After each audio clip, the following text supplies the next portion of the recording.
Professor Schwarcz, Joe, thanks so much for sitting down with me in your busy schedule. It's a great pleasure for me and also a great honor to have someone with your stature share your thoughts with our audience today. In our interview today, I'd like to zoom in a little bit on fake news and also misinformation and disinformation. And before we dive down into the facts and perhaps the psychology behind it, I'd like to ask you if you could describe those terms for us. Well, thanks very much for having me on. And for sure, it's a good way to start to take a look at those terms.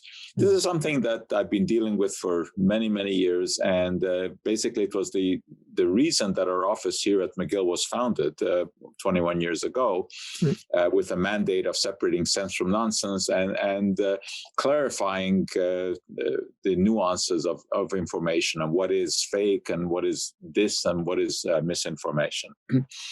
Well, fake information or fake news is something that has absolutely no facts behind it. I'll pick on a very current example, is this movement in the US, which is unfortunately is spreading to Europe as well, the QAnon movement, which, hypothesizes that there's some sort of deep state headed by Hillary Clinton or George Soros or President Obama or some Hollywood celebrity, and that these is a mix of pedophiles who are bent on stealing children so that they can suck their blood and from the blood remove a compound called adrenochrome, which they claim is rejuvenating, and that this operation is being run from the basement of a pizza parlor in Washington, where these children are kept hidden. I mean, one would think that such nonsense would have no longevity whatsoever, but unbelievably, it has a huge number of adherents. This, I would say, is total fake news. There's absolutely nothing to this at all, and yet people believe this. Misinformation is information that is just wrong, but in more of the scientific vein. I would say that when the anti-vax people put out information about possible connection between autism and the MMR vaccine, that's misinformation, because it's not backed up by any kind of fact. But at least it is in the realm of science. It is something that has been investigated. Disinformation is misinformation that is put out there purposely, where the people who are putting it out know that it is wrong. And I don't think that there's any better example of that than Trump. Where it is not possible that he actually believes the stuff that he spews. And, all of the stuff now about the election and about fraud in the election. I mean, this is just disinformation, because the proponents of it know that this just is not so. I mean, I think it's just not possible that all of those Republicans should be so crazy as to be promoting this. So that is disinformation. And of course, we see these in every aspect of life. It's in politics, it's also in science. Yeah, absolutely. It's good to have that distinction between those types of terms. And as you say, it's very frequent in politics nowadays. But it's not only politics. It's in my view, permeating in all sectors of society nowadays, including agriculture. What's certainly, and it is kind of a distrust of science that has emerged, and it's hard to know exactly how that has happened. I think possibly because people expect too much of science to be delivered, especially in the health area. And, they look around and they see all of the wonderful things that science has done. We've gone to the moon. We have cell phones, we have computers, which do incredible things. And then they say, well, how come we can't cure cancer? Of course, I would suggest that curing cancer is a far bigger challenge than going to the moon. Mm-hmm. And there are very good reasons why, we can't, quote, cure all cancer. But whenever science leaves an opening like that, the quacks, of course, will rush in and fill that void. Mm-hmm. And this is what we're seeing. This is why you have all of the, the fake therapies out there. And I'm sure you also see this in the area of agriculture, when there are solutions that that are lacking, because of course we don't have a solution to all the problems. That's when all the nonsense comes in, because they don't rely on evidence. They can just say whatever they want to say, and there are enough people who believe it. Yeah. And agriculture, of course, is obviously a very complex business, and it relies on a lot of chemicals. And probably there's no greater class of chemicals, with more controversy than the pesticides. So certainly in agriculture, there's a lot of misinformation that is promoted by environmental groups, where they will cherry pick the science. And, these days there isn't so much being published. There are 5 scientific papers published every minute or every single day. Wow. So much being published that you can find, quote, evidence to back up almost anything that you want to back up. Yeah. There are journals, of course, that will accept virtually anything to be published. And so, you can pick and choose and back up anything. So if you want to show that pesticides are dangerous and that, glyphosate is deadly, you'll find papers that back that up. But essentially, in science, what we do is we don't cherry pick. We don't look at one single study or one single paper. We look at everything that is published, and then come to some sort of consensus, and always look at the risk-benefit ratio.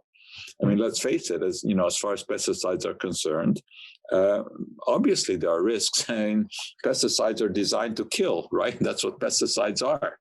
They're designed to kill weeds, they're designed to kill insects. Yeah. So it certainly is not an outrageous thesis that there might be some risk in it for humans. But that's why we do studies, and numbers matter. It's always a question of how much. 500 years ago, Paracelsus told us that only dose makes the poison. Mm-hmm. And that, of course, is the cornerstone of toxicology. So it's not a question of, whether pesticides are safe or dangerous. Chemicals should not be looked at as safe or dangerous. There are safe and dangerous ways to use chemicals. Mm-hmm. So, of course, pesticides can be used inappropriately. There are thousands and thousands of people, unfortunately, who commit suicide every year using pesticides because they're quite readily available. Mm-hmm. But that's, it's not the pesticide that makes that decision. It's people who make those decisions. And, I keep coming back to the numbers matter business. Some environmental organizations will every year put out lists of which foods are the most pesticide laden and therefore which should be avoided. Mm-hmm. Well, what we have to ask is exactly what pesticides were found and how much, mm-hmm. and how does that amount compare to what we know is toxic? That is, how does it compare to the acceptable daily intake? Because the presence of a chemical does not equate to the presence of risk. You have to know exactly what the conditions are. And when you look at, some of this data that is put out by these organizations like the Environmental Working Group in Washington, with their Dirty Dozen, mm-hmm. And actually, when you take a look at the total amount of pesticide found on those Dirty Dozen fruits and vegetables, it is below the acceptable daily intake. Yeah. And what they emphasize is how many different pesticides are found on a particular crop. That's not the important thing. It's how much of each one and what the total is, and does the total exceed, what we think is a safe level. Mm-hmm. It's very easy to scare people by telling them that an apple can have 36 pesticide residues, mm-hmm. right? which is true because there are some 36 pesticides that are registered for use on apples. But no apple will have 36 different pesticides. I mean, that's not how farmers work. No. Farmers will determine exactly which pesticides to use and how much. So there may be a couple of pesticide residues on apples in the practical sense.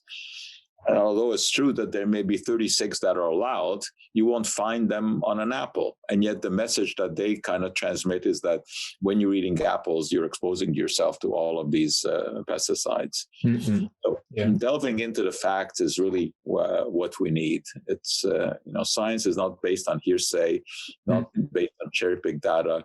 It is based on scrutinizing all of the evidence that is out there. And admittedly, it isn't always easy to do that, especially in the area of pesticides. It's easy to determine if something has an acute effect, right? You give it to your rats, and if they keel over, you know that there's a problem. Yeah. But what is of greater concern are the chronic effects, low dose exposure over decades. And those kind of things are very, very difficult to determine. And that's why we can never say that something is safe under all conditions all the time. It's always a question of, do the benefits outweigh the risks? Yeah. Because there's a risk with everything that we do in life. There is a risk. Yes, there is a risk with using agrochemicals, but the fact is that we have pretty soon 9 billion people in the world to feed. And if we don't judiciously use agrochemicals, they're going to go hungry. Absolutely. Yeah. So this whole problem of misinformation and disinformation, is that only a modern one, or is it of all ages? I think it's been with us always. Charlatans and quacks have always been with us. It's just that today this kind of information spreads more easily. It spreads like wildfire, right? Thanks to the internet. I mean, the internet is a double-edged sword. It's wonderful when you know how to use it. I mean, I haven't been to a library in years. I mean, why should I go to the library?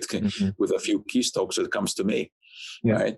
But there's of course also a tremendous amount of nonsense that is spread on the internet. And unless you have some expertise in science, it's very difficult to know the distinction, because begrudgingly, I have to admit that the charlatans and the quacks are very good at what they do. They know how to get attention. They know how to twist the facts. And scientists in general are not accustomed to having to deal with the public and to translate their research in simple terms for the public. And so, there's an advantage that all of these, not sure what to call them, the anti-science movement, they have an advantage because they actually work at how to produce their information. And they have conferences on how to get attention, on how to make their websites go to the top of the list on Google. And this is just something that is foreign to the scientific community. We just don't think like that. Yeah, you hinted to it already a little bit in the beginning, but how come that so many people so easily fall for misinformation or disinformation? Because I think it tends to be very seductive. It's much more attractive to think that you can treat cancer by eating apricot pits than that you have to undergo radiation, chemotherapy, or surgery. Perhaps, yeah. So they often provide simple solutions to complex problems. And that's a very seductive thing. And then there's also the notion that people need scapegoats. When something goes wrong, you want to find a reason for it. And pesticides, for example, are very, very good scapegoats because they are found everywhere, in our life. And they can be toxic under certain conditions. So it's very easy to point fingers at substances that do have some degree of toxicity when you forget the fact that chemicals can be used safely or dangerously. And it's all a question of how they are used, not whether or not they are used. Mm-hmm. Clearly, yes, I fully agree, and I think that a major role is probably placed on the shoulders of policymakers, of our politicians. So let's place you in an imaginative situation where you're in front of a room full of politicians, let's say EU politicians, and the topic is science and agriculture. What would you tell them? That we go by evidence. Mm-hmm. We go by the published literature, not by hearsay. Mm-hmm. And it takes a great deal of work to tease out what is the proper information.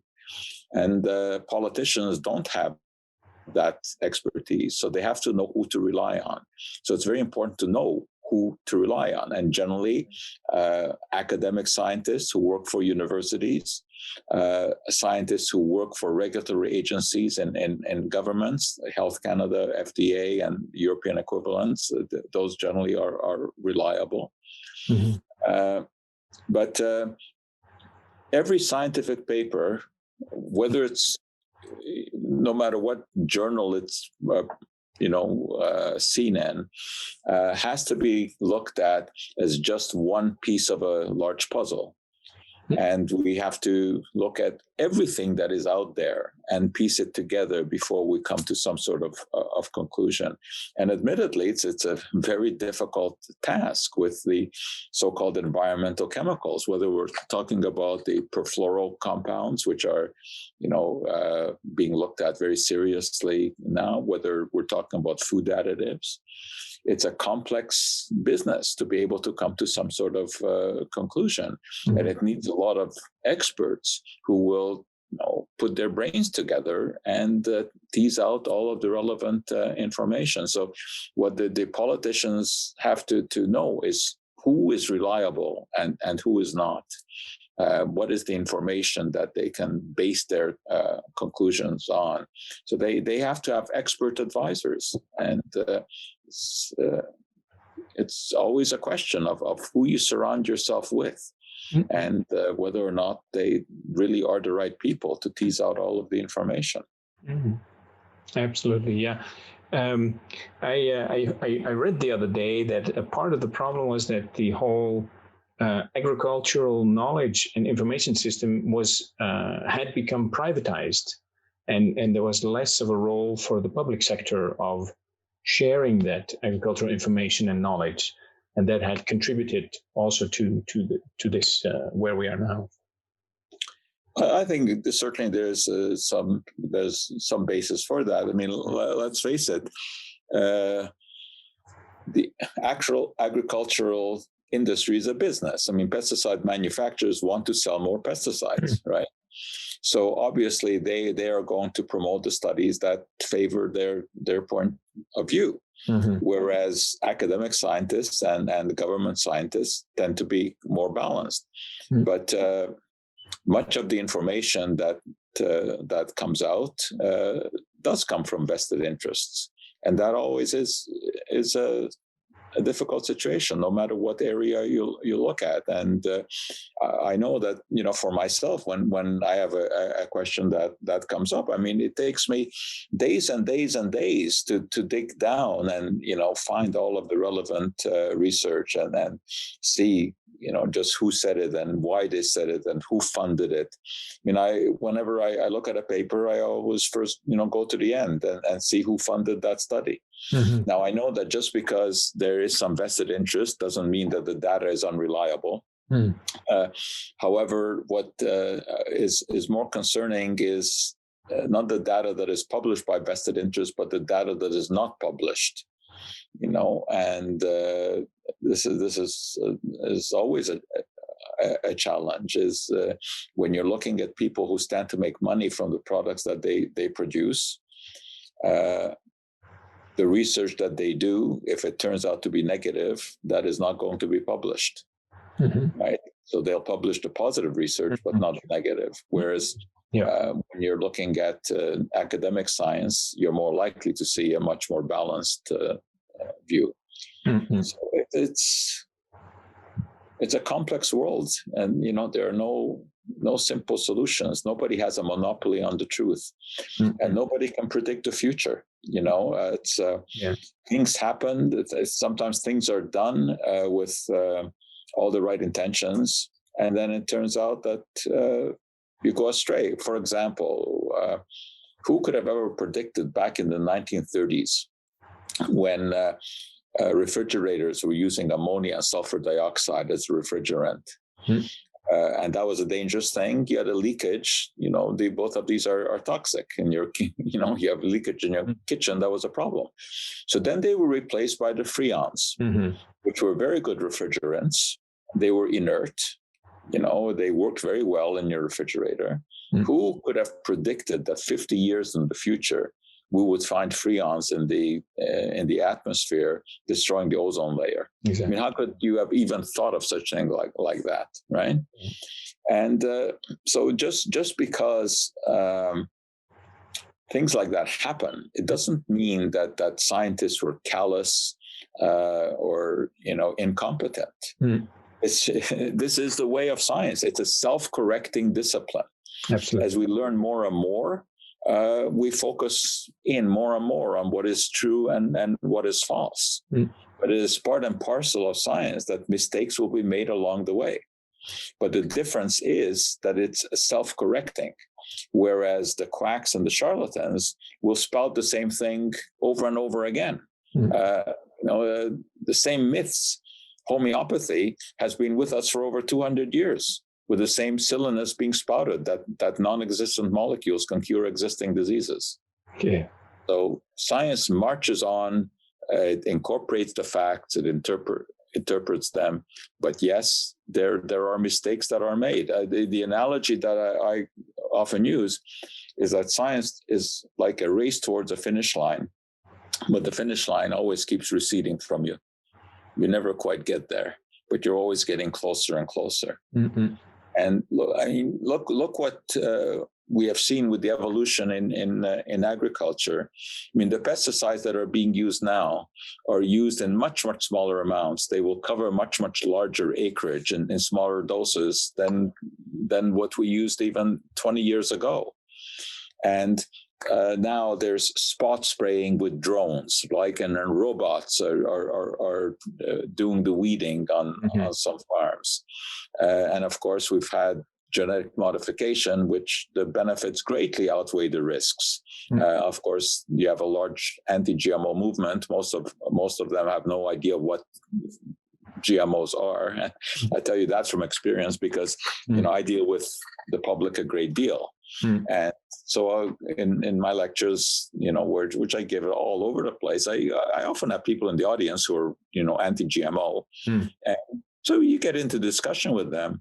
And the first question that I usually ask before getting into the discussion is, tell me what is genetic modification and which crops are actually produced through a genetic modification.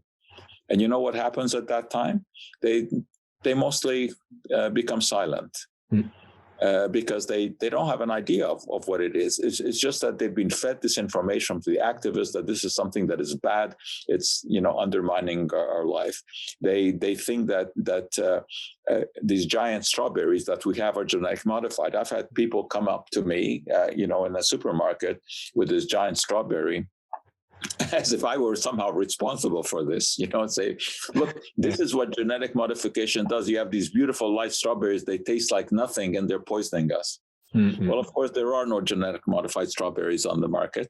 Yeah. Well, I shouldn't say that. They are genetic modified through traditional crossbreeding techniques. Sure. There are no genetically modified strawberries through genetic engineering, through recombinant DNA technology, right? And yeah, those giant strawberries have been genetically modified through crossbreeding to make them large and attractive. And it's true that they taste lousy because they're mostly water. But they have nothing to do with genetic modification technology that is carried out through recombinant DNA. And when you ask them, well, what crops are genetic modified? And they think everything is. The fact is that it's very few. It's canola, it's corn, it's cotton, it's soy, sugar beets. That's about it, right? but people think that everything is genetically modified, and that genetic modification introduces some kind of poison, and that these genes get into our body and they're going to genetically modify us. I mean, I've heard every possible ridiculous, argument against genetic modification from people who have no idea about what this technology is. Mm-hmm. Yeah, I've had similar discussions with, in my case, it was big grapes that people thought was GM, and of course there are no GM Right. grapes. So I'm very well aware of the example. Yeah. Yeah. And of course, there's no cognizance of dosage, which is so critical. There was quite a lot of publicity, I guess, last year. Well, there's always a lot of publicity about glyphosate. That this seems to be the lightning rod for all the activists, about residues of glyphosate found in food. Now, it is true that you will find residues because these days we can find them. And, I often blame my analytical chemist colleagues for this. Because of their sophisticated technology, they can now find things down to parts per trillion. That's incredibly small. A part per trillion is the width of a credit card in the distance from the Earth to the moon. Unbelievable. Wow. And we can find this. Yeah. So, if you analyze your Cheerios, you will find some residue of glyphosate, or in fact, probably of numerous other pesticides if you care to look for them. But the question isn't whether it is there or not there. The question is it there in any amount that approaches what has been determined to be the acceptable daily intake? And the fact is that it is far, far below that.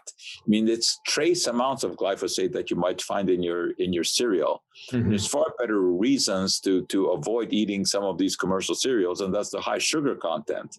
That's much more worrisome than any kind of glyphosate residue in there. So numbers matter, but people just don't have a feel for numbers. They don't know the difference between a PPB and a PPT. It's all the same. It's a question of, is it there or is it not there? But of course, this is not the way that that science functions. And yes, I mean, we use chemicals in the environment. You are going to find them because we can find things down to parts per trillion. But it is very unlikely that a part per trillion will have any kind of negative effect. So, I always emphasize numbers matter. And, then they come back, well, yeah, but how do you know this acceptable daily intake, that has been properly determined? Well, then you go on and describe how you do this. And obviously, you do it in animals because ethically you cannot do such studies in humans. So you have an animal and you start giving it the suspect chemical in increasing doses until you trigger some kind of an effect. And you cut back to a dose where there is no effect. So that's the maximum dose that causes no effect in an animal. And then for safety, you divide that by a factor of 100 for humans to get the acceptable daily intake for humans. So yes, I mean, it is an educated guess, but it's an educated guess based on some very significant science that is done in animals. It's true that the human is not a giant rat, although there are some exceptions to that. But by and large, this is true. But we have to rely on these animal experiments. So the ADI, the acceptable daily intake that emerges, I think is very reliable. And if we have a residue in a food that is 1/100th of the ADI, which already has a 100-fold safety factor built into it, then I don't think it should be a cause for worry. Okay, I think that's the perfect wrap up for today. Numbers matter, and the evidence is what we should look at. Absolutely. Life is based on evidence, right? Yeah. But it is also a question of knowing where to find that evidence and what evidence is real and what is reliable. Because often some of the misinformation will be presented as if it were based on evidence. Well, that's all what we have for today. I thank you so much, Joe, for sitting down with us and sharing your thoughts. Okay, thank you very much.